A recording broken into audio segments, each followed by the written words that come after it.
they wanted to have some words in front of the memorial on a tablet. The civic leader who was in charge of this was an old friend of mine. In fact, he and I had covered the courthouse together for the Dallas Times Herald. His name was John Sholkoff. And Johnny called me and he said, "Okay, Lehrer, I'm gonna give you an opportunity to write something that really will last."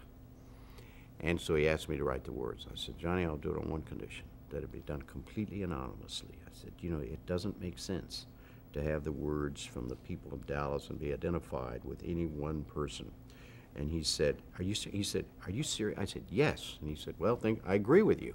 So we made a pact. He wouldn't even tell the Kennedy family. And I wrote the words, and they're still there.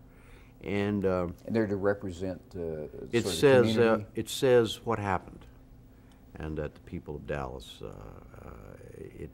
I don't remember the words, exact words, but it was on a day, you know, that a few hundred feet from here that John F. Kennedy was shot, and Oh, the actual marker, it marks the, it explains the... It explains what Right. happened. It's about a couple hundred words, and then at the end, it's about what the people of Dallas and you know how we felt about it, and that Sholkoff was right.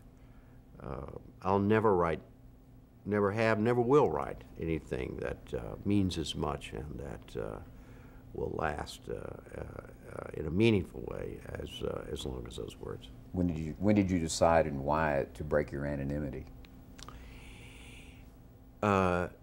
Sholkoff called me. This was long. I mean, this was maybe 10 years ago, maybe.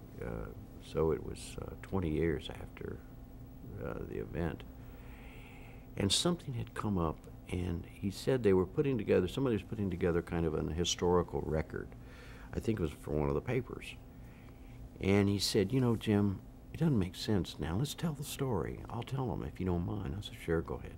So he did, and I also wrote about it myself. I told the story just as I told you.